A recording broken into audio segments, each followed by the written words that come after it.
Yo les potes, c'est Yoann, aujourd'hui on se retrouve pour une toute nouvelle vidéo, un peu réaction à hier et un peu coup de gueule et un peu... Elle est pas écrite. Bref, je devais faire des fiches et j'ai pas fait parce qu'il y a des choses qui sont passées cette nuit en lisant des articles de presse. Et je peux vous dire que les articles de presse que j'ai lus, ça m'a pas rassuré beaucoup. Attendez, désolé. Ok.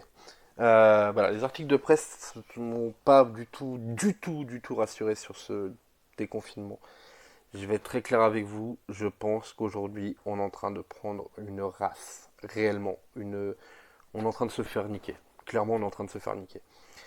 Bref, bon, on va commencer par la rigolade. Oui, le déconfinement commencera le 11 mai par département.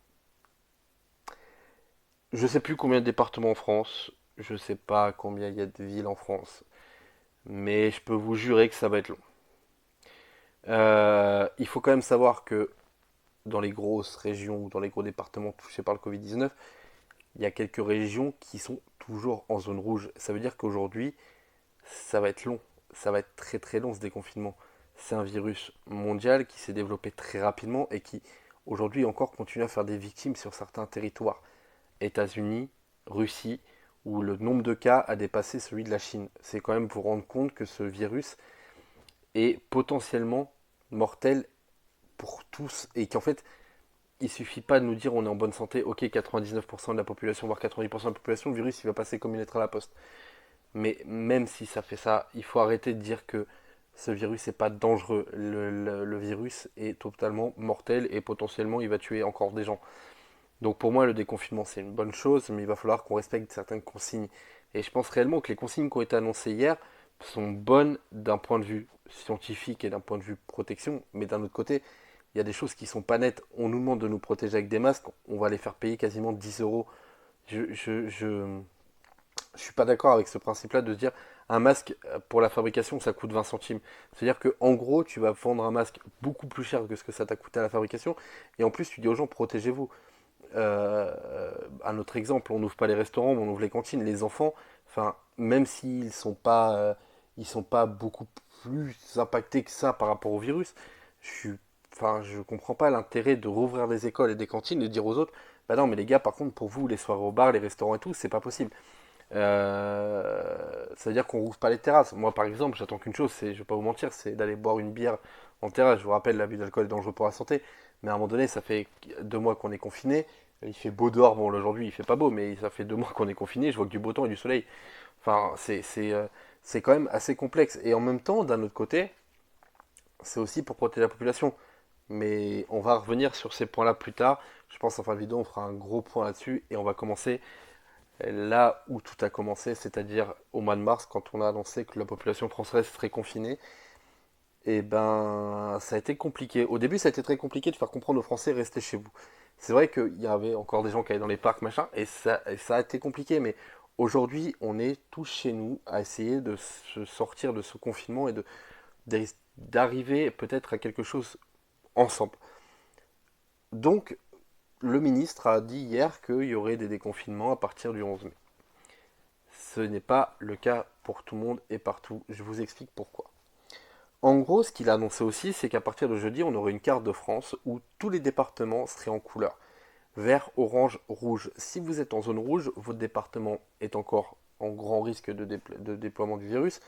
Vous ne pourrez pas sortir de chez vous. Orange, vous pourrez commencer à sortir sans attestation, mais à faire très attention quand même. Et vert, c'est-à-dire que le virus est contraint complètement de disparaître, voire n'a pas trop impacté encore les habitants ou n'a pas impacté du tout. Et là, vous aurez quand même toutes les libertés classiques, hormis les restaurants, les bars et tout. Je suis d'accord avec cette carte à partir du moment où ça peut protéger la population française. Le problème étant, c'est que les grosses villes comme Paris, Lyon, Marseille, c'est la moitié des départements. Il faut quand même imaginer, par exemple, que Paris, d'accord, c'est le département Paris. 75, c'est un département. Euh, dans ces cas-là, c'est-à-dire que si, par exemple, imaginons la Seine-Saint-Denis, bah, ça va bien, mais Paris, ça va pas. On débloque la Seine-Saint-Denis, mais pas Paris. Faut quand même imaginer que la moitié de la population spinacienne, de banlieue bosse à Paris, donc ça va être très compliqué. Mais ça, c'est pas un point qui m'interpelle le plus. Le truc qui m'interpelle le plus, c'est ces attestations de dérogation pour sortie à plus de 100 km. Je suis totalement d'accord pour qu'on puisse ne pas aller faire n'importe quoi. Ok, je suis totalement d'accord. Maintenant, vous imaginez le pauvre gars qui doit aller voir sa mère, qui est en maison de retraite ou quoi, qui est dans un département rouge, donc ça veut dire quand même qu'il peut pas en plus trop sortir, enfin voilà, c'est hyper complexe, et qui arrive à la gare avec son attestation pour dire je pars à plus de 100 km, machin. Mais vous vous rendez compte de la connerie que c'est? C'est-à-dire que le mec va devoir contrôler d'où il vient, d'où il part, pourquoi il part, avec l'attestation. Est-ce que son département est en zone rouge, en zone verte, en zone orange? Est-ce qu'il a un masque? Parce que dans les transports, les masques vont devenir obligatoires. Donc voilà, c'est tout plein de petits détails. Je pense qu'il va falloir vraiment ne pas oublier de vérifier ces tout petits points qui font que pour l'instant c'est pas clair. Même si, et là on va rigoler, le gouvernement a pris des dispositions. Parce que, bah voilà, Olivier Véran c'est quand même, et je trouve un très bon ministre de la Santé, puisqu'il a quand même réussi tous les jours à compter. Hein, il a appris à compter, ça c'est cool. Pour un ministre, c'est bien.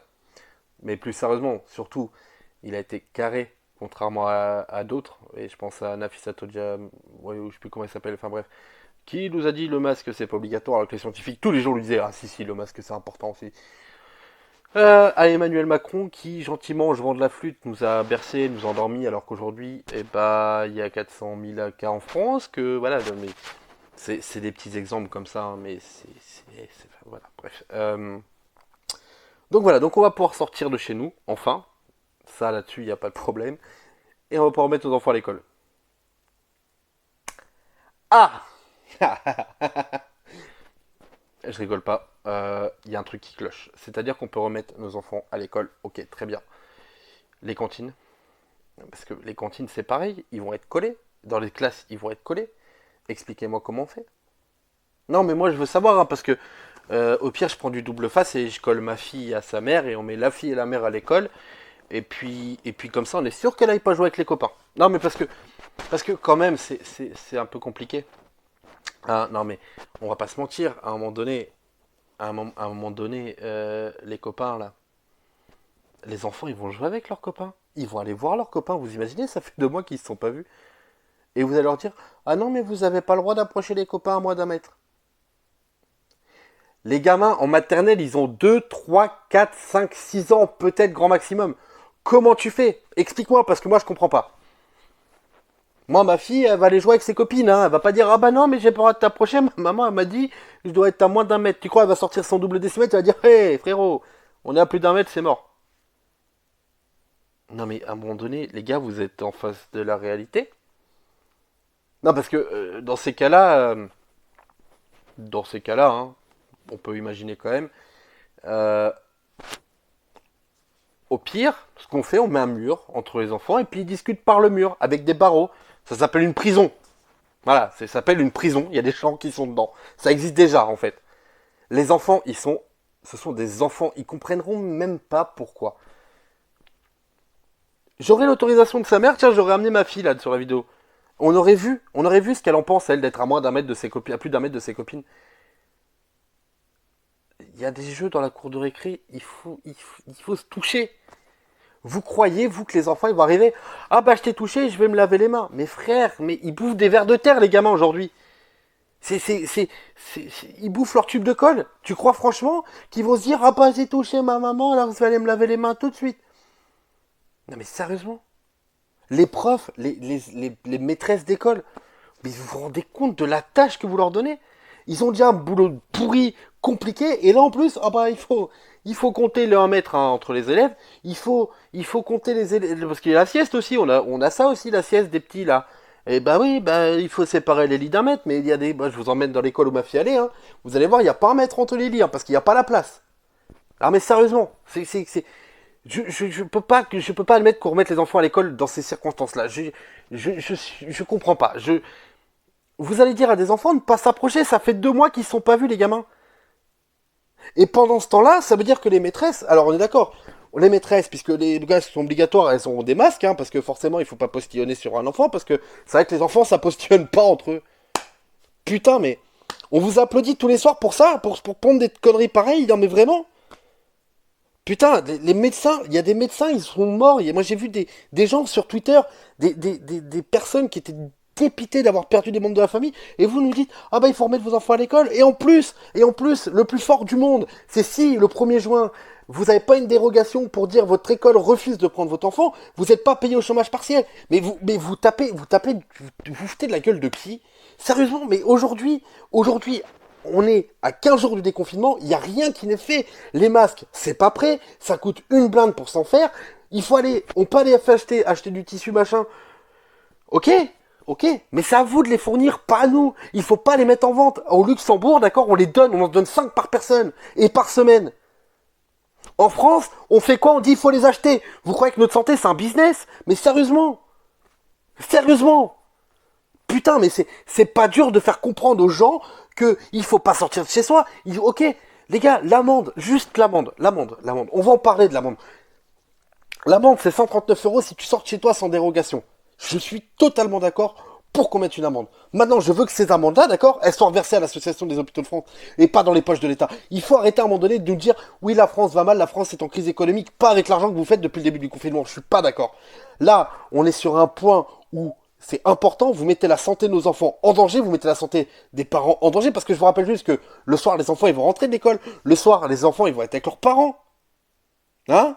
Et vous nous dites, ah bah non, mais en fait, les enfants, ils transmettent pas la maladie. Mais qu'est-ce que vous en savez? Vous avez fait 0 test. Ah, parce que ça aussi, c'est un grand débat, hein. Le truc dans le nez, oui, ok, très bien, mais il y en a pas assez. Vous avez pas assez de coton-tige pour les foutre dans le pif des gens? Sérieusement, mais vous vous rendez compte? On est le seul pays complètement à la ramasse par rapport à ça. Les Italiens, à l'heure qu'il est, d'accord, les Italiens, ils avaient des masques Décathlon pour protéger leurs citoyens parce que même eux, ils pouvaient pas protéger leurs citoyens. Et vous avez pas compris ça? On est confinés après eux. On est confinés après eux. Bordel de merde. Et aujourd'hui, on est en train de se battre pour un masque, frérot. Pour un masque, on est en train de se battre. Et en plus, faut les acheter, mais vous vous rendez compte ou pas? Putain. Ma fille, elle a 6 ans. Elle va aller à l'école, pourquoi? Pour pas approcher sa copine. Ça fait 2 mois qu'ils se sont pas vus. Tu crois quoi? Tu crois qu'elle a pas lui faire un bisou à sa copine? Mais sérieusement. Mais sérieusement. Putain, c'est n'importe quoi. Et toi, dans ton perchoir là-haut, tu dis, ah mais oui, mais on m'a beaucoup critiqué sur ma façon de faire les choses. Mais frérot, c'est normal, vous avez fait que des erreurs depuis le début. Depuis le début, vous nous dites, ça, c'est qu'une grippe. Il y a que 95% de la population qui va être bien, et puis 5% qui vont mourir. Mais frérot, 5% de ta population, ça représente quoi pour toi? Rien? De la merde? Putain! Putain, mais ces 5% là, il faut les protéger. Il aurait fallu les protéger avant qu'on comprenne que le virus était totalement nocif, avant de se dire, ah bah ouais, mais en fait, on a réagi trop tard. Et là, aujourd'hui, c'est à toi de nous dire, attends, parce que le plus drôle, hein, non mais le plus drôle, parce que ça, c'est des passants totalement, on arrête tous les championnats de sport professionnels. Mais on met nos enfants à l'école. Non mais je m'énerve parce que je ne comprends pas la politique du gouvernement. Je veux bien être gentil, je veux bien céder à tout, je veux bien. Mais tu crois que mettre un siège sur deux dans les métros, tu crois que... Mais ça va changer quoi? On va tous sortir en même temps le 11 mai, le virus, on va prendre une vague, elle va être fatale celle-là. Tu crois quoi? Tu crois?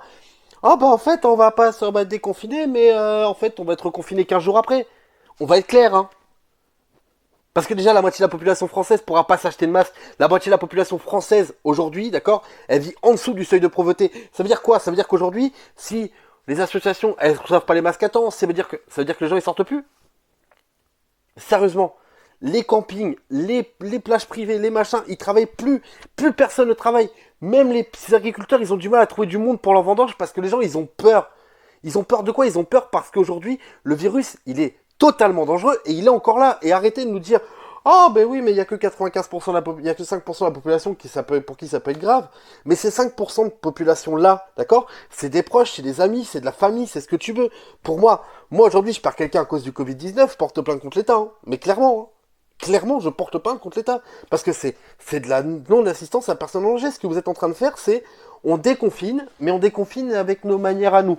Ça veut dire qu'on met les enfants à l'école, ça veut dire que les cantines sont rouvertes, ça veut dire que les crèches sont rouvertes. Même si les enfants, aujourd'hui, ils ont moins de chances d'attraper le coronavirus, On l'a vu, il y a eu des cas de jeunes enfants, il y a eu des cas de chiens, il y a eu des cas de chats, putain, mais... Et là, on est là, ah bah ouais, mais en fait, on peut ressortir de chez nous, on peut... Alors, je suis le premier à attendre le déconfinement. Je suis clairement le premier et je le cache pas, mais pas dans ces circonstances-là. Je ne suis pas d'accord avec ça. Déjà, je ne trouve pas normal que ce soit à nous de payer les masques alors que les masques, on nous a dit que c'était pas nécessaire, que c'était pas obligatoire. La vidéo elle va faire 20 minutes. Je vais vous le dire, la vidéo elle va faire 20 minutes, une demi-heure. Alors c'est certes c'est beaucoup, mais parce que le coup de gueule il faut le passer. Et si on le passe pas aujourd'hui, on le passera jamais. Alors, je sais, j'ai pas énormément d'abonnés et je sais que ça fera pas changer les choses, mais putain les amis, restez chez vous. Au minimum, hein, au minimum. Restez chez vous jusqu'au 11 mai.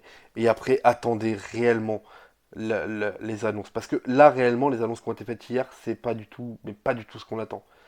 Mais l'application téléphone. Alors ok, c'est cool, ça marche en triangulaire, mais tu crois que la moitié de la population, elle va la mettre? À Singapour, ils l'ont installé, d'accord? Il y a 13% de la population qui l'a mis. Et ils nous ont dit que pour que ça marche, il faut 60%.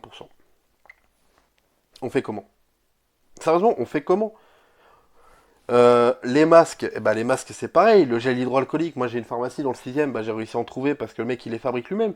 Mais et pourtant j'habite dans le 19e, mais j'ai commandé. Mais putain, mais c'est affligeant de se dire qu'on a la 6e puissance économique mondiale et qu'on n'a même pas des masques pour la population. C'est quand même un bout de tissu, un bout de papier, ça coûte quoi à l'État? Rien, et ça serait à nous de raquer de notre poche alors que le virus il n'est pas venu de nous. Nous on n'a rien demandé avec ce virus-là, hein. Il faut bien le comprendre. C'est-à-dire qu'à un moment donné, euh, je sais que j'ai crié fort et que je me suis énervé pour rien, mais il faut comprendre que on a tous potentiellement en nous le virus. On l'a tous potentiellement. Et que ça pourrait être beaucoup plus grave et on pourrait avoir atteint des formes graves, mais que pour l'instant, Dieu sur nous, enfin Dieu sur nous, je sais pas qui, hein, parce que voilà, Dieu, il a pas fait grand-chose pour moi là. Mais heureusement pour nous, on n'en est pas mort, mais il y a des gens qui en sont morts, il y a des gens qui sont encore victimes qui sont encore à l'hôpital, qui sont encore avec des tubes, avec des machines. Et là, on est en train de nous vendre du vent. Le vent, d'accord, c'est simple, hein, c'est inattrapable. Et pour l'instant, le rêve de sortie, on l'a le 11 mai, mais dans 15 jours, je vous le dis, je pense qu'on sera réenfermé. À part si la population française fait un effort collectif. Voilà, c'est tout ce que j'ai à dire sur le déconfinement. Les amis, on reparlera à ça, je ferai une autre vidéo plus tard. Là, j'ai passé mon coup de gueule sur les écoles. Attention, les restaurants, je vous rappelle que c'est pareil, hein, ça c'est pareil, je comprends pas, mais on fera un point au petit à petit. J'attends la première carte de jeudi. Jeudi, vendredi, je vous remettrai une vidéo en ligne pour faire un point sur les départements qui sont potentiellement libérables du confinement. Mais là-dessus, pour l'instant, les amis, restez chez vous. Ou si vous devez sortir pour vos chiens, vos chats, sortez, mais faites attention à vous, mettez un masque. Les masques, en fait, c'est clairement obligatoire. Il ne faut pas avoir peur d'en fabriquer, il ne faut pas avoir peur d'avoir honte. Il y a des tutos sur TikTok, sur tout ce que vous voulez. TikTok, c'est pas forcément la bonne idée, mais en fait, il y a des tutos partout. Moi, je vous conseille un YouTuber que j'adore et qui est un survivaliste à fond, ça s'appelle P1, et il a plein de méthodes. Mais voilà, en tout cas, les amis, je vous fais des gros bisous. Je vous dis à bientôt. C'était Johan et tchuss, restez chez vous.